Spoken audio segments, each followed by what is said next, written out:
In the dim glow of a lantern, 75 feet beneath the volcanic crust of Iwo Jima, a solitary figure stood motionless.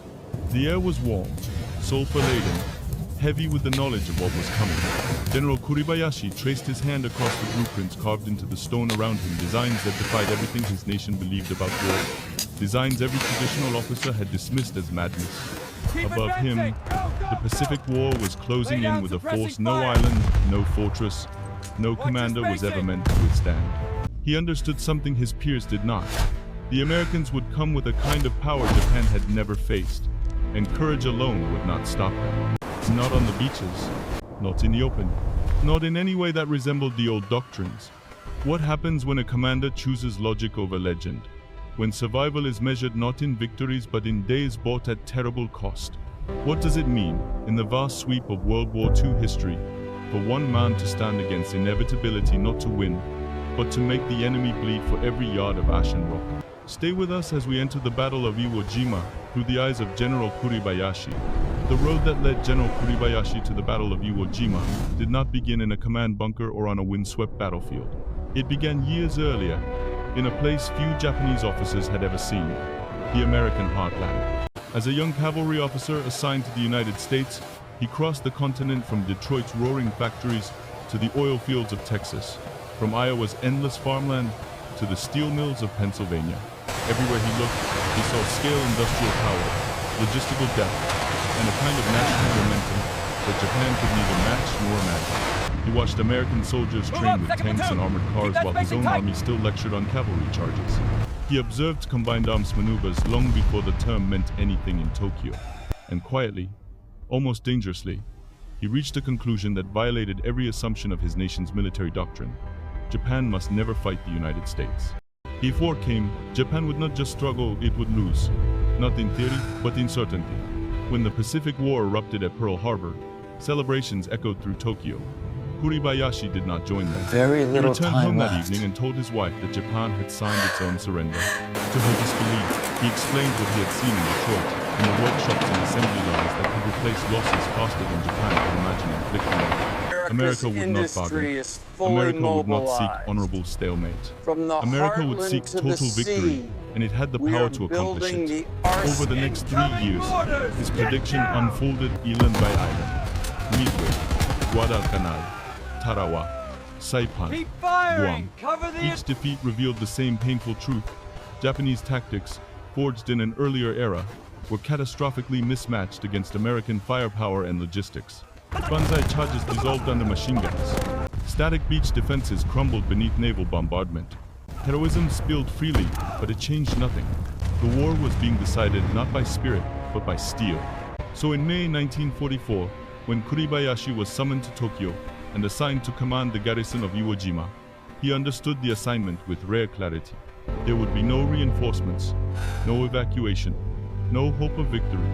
His mission was to delay the inevitable, to buy days, perhaps weeks, for the homeland, and to make the Americans pay dearly for every hour gained. In the grand sweep of World War II history, few commands had ever been so hopeless yet so consequential. Iwo Jima itself offered little mercy. 8 square miles of volcanic ash, 3 airfields carved into black rock, no harbor, no natural defensive barriers. Conventional doctrine demanded massing troops on the beaches to hurl the invaders back into the sea. But Kuribayashi had watched too many islands fall in the Pacific War to repeat their mistakes. He vowed that Iwo Jima would not be another Tarawa. His defense would not be built on reckless sacrifice, but on strategy. Strategy designed specifically for the Americans he had studied decades earlier. A different kind of war was coming, and Kuribayashi was already designing the battlefield. Beneath the black volcanic surface of Iwo Jima, an entire world was taking shape, one carved not from desperation, but from calculation. General Kuribayashi knew that no wall, no trench, no surface fortification could survive American naval guns. What could survive, however, was death. So he ordered the island hollowed out, miles of tunnels, descending layer by layer into the rock, interconnected command posts, ammunition stores, field hospitals, and firing chambers. Some tunnels sank more than 70 feet below ground, deeper than any battleship's shells could reach. These were not simple caves. Warning. High They were an resistance engineered detected battle in space Central designed to Network. deny the United Casualty States the reports one thing its confirmed. doctrine prized above Advance all: rate critically speed. slow. Every Japanese position was meant to disappear the moment the bombardment began, survive untouched as fire rained above, and re-emerge with deadly precision the moment American boots touched ash. General Kuribayashi studied American manuals the way a scholar studies scripture. He learned how Marines coordinated artillery with infantry, how tanks advanced in support of rifle squads, how engineers cleared obstacles with explosives and flamethrowers. And then he designed counters for each. Anti-tank guns were positioned with perfect lines of fire, each connected to multiple firing points inside the tunnel network.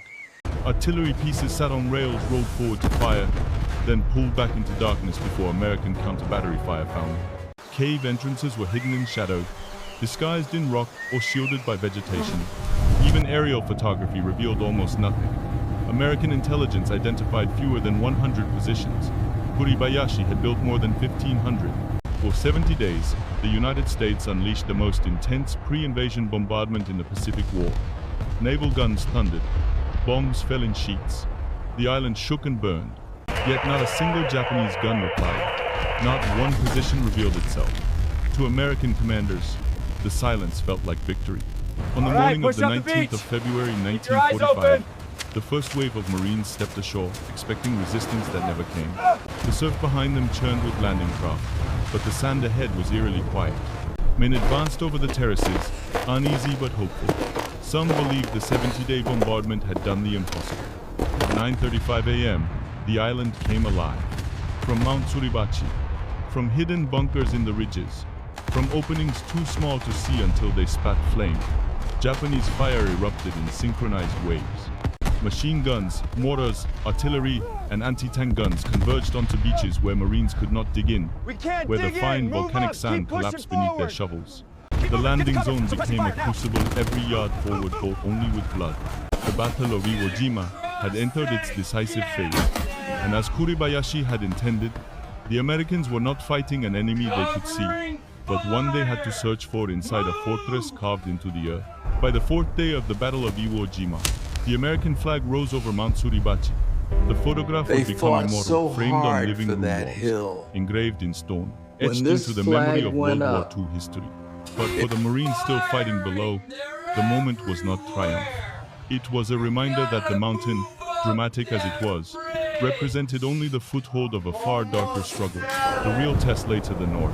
There, in a tortured landscape of ridges and ravines, General Kuribayashi positioned the heart of his defensive system. Marines would soon give these places names that reflected their character. Hill 382, Turkey Knob, and the amphitheater. Together, they formed the meat grinder, a maze of kill zones, fortified positions, and tunnels designed to absorb the full weight of the American assault. Every cave seemed to breathe fire. Every bunker was part of a deeper network. Every advance felt temporary, as if the island itself resisted being taken. Marines learned this the hard way.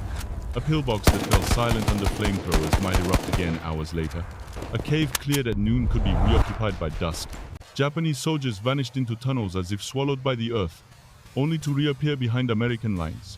Even the most seasoned Marines found themselves fighting an enemy they could not predict, an enemy that refused to behave like the enemy they had faced on other islands in the Pacific War. Here, exhaustion became a constant companion. Men fought for minutes that felt like hours, days that blurred together in sulfurous heat and ceaseless tension. Snipers struck from impossible angles. Mines waited beneath the ash. And the psychological weight, the knowledge that unseen eyes followed every step, pressed as heavily as the volcanic ground beneath their boots. Through it all, General Kuribayashi remained in motion. He traveled the tunnels, speaking with his men, redirecting units, enforcing strict ammunition discipline. He shared their rations. He endured their thirst. He refused the comforts afforded a commander. His only measure of success was the one he had set months earlier: American casualties per day. Every hour the island held was another hour purchased for Japan. Every Marine wounded or killed was one less American who might land on the home islands if the war reached those shores. But even resolve has limits. By early March, the Japanese defense had shrunk to a thin pocket in the island's north. We're down to the last magazine, that's it. Water had disappeared days Any earlier. water left? Medical supplies were exhausted. Nothing. Wounded It's soldiers empty. lay in We the have tunnels nothing with left. no relief in sight. Still, no one spoke of surrender. Not because of blind obedience, but because Kuribayashi made clear that surrender would not change the outcome, and resistance still had purpose. On March 23, he sent his final message to Tokyo. 3 days later, he removed his rank insignia and led his remaining men in a night infiltration against American rear positions. It was not a banzai charge, but a last attempt to fulfill his mission. Somewhere in the chaos of that night, General Kuribayashi fell. His body was never found, yet his influence endured. The island would not fall for another 10 days, and the cost 26,000 American casualties left a permanent scar on the Pacific War. In the aftermath of the Battle of Iwo Jima, American commanders faced a sobering truth. They had encountered a Japanese defense unlike any they had faced in the Pacific War. Admiral Chester Nimitz would later write that on this island, uncommon valor was a common virtue, but he also acknowledged something less poetic and far more significant. General Kuribayashi had transformed the battlefield itself.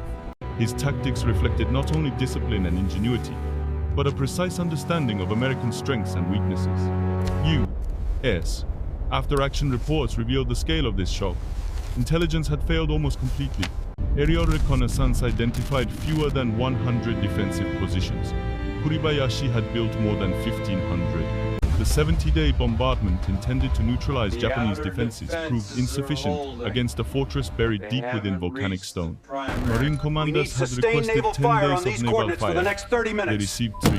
The consequence was written in casualty reports. Iwo Jima became the costliest engagement in Marine Corps history. The outer defense has failed, but this inner core is still active. Several lessons emerged. See the energy readings? American Yes, the military scanner thinking. confirms localized... Infantry could not attack fortified underground systems without specialized tools. Flamethrowers, demolitions, armored bulldozers, and coordinated armor support. Combined arms doctrine required refinement. And above all, planners recognized that terrain and preparation could multiply the combat power of a vastly outnumbered force. The These models findings show a reached far beyond catastrophic Iwo Jima failure itself. here, General. Strategists at The the highest civilian levels cost considered alone what exceeds our Kuribayashi's worst defenses implied estimates. for the proposed invasion of Japan. If 8 square miles of volcanic rock required 26,000 American casualties, what would the mountains, forests, and cities of the home islands demand? Casualty projections soared into the hundreds of thousands. Some estimates exceeded 1 million. These projections Policymakers confirm the weighing how worst. to end the war, The hotspots these are numbers expanding became faster than impossible to anticipated. ignore. Thus, Iwo Jima, through its blood, its tunnels, and its unforgiving mathematics became part of the broader reasoning behind the use of atomic weapons. It was not the sole factor, Iwo Jima was but it only was a one crucial factor data among point that many, demonstrated how but a fiercely decisive Japan one might in resist and how understanding Japan's devastating an resistance. invasion could become. His In the larger subterranean arc of networks World War allowed them II to hold history, out far the island longer. also If shaped we adapt Cold this to War the Fulda doctrine. Gap, we turn their heads. Military planners across The NATO dense studied volcanic Kuribayashi's rock methods, proved critical recognizing to that their intelligent defense. fortification and terrain We must exploitation could anticipate delay or similar lead a superior geology. force. The legacy of the Pacific War, sharpened on the black sands of Iwo Jima, continued to influence strategy long after the guns fell silent. The guns eventually fell silent on Iwo Jima, but the echoes of that battle carried far beyond the black sand and sulfur fields. They lingered in the letters General Kuribayashi wrote to his family, messages he knew they would never receive. They lingered in the tunnels his men carved by hand, passageways that still lie beneath the island, like the preserved anatomy of a desperate, brilliant defense. And they lingered in the memories of the Marines who walked through those killing grounds, forever changed by what they encountered there.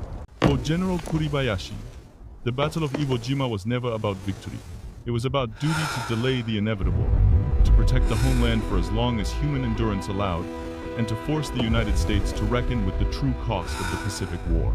His understanding of America, forged years earlier in Detroit factories and across a continent driven by industry, gave him clarity few Japanese commanders possessed. He did not hate his enemy. He respected them, and because he respected them, he prepared for them with uncompromising precision. His legacy is not found in monuments or medals, but in the sobering arithmetic of war. Iwo Jima proved that courage alone cannot overcome logistics, that determination cannot outpace industrial power, and that even the strongest nation must pay dearly when the defender fights with intelligence and resolve.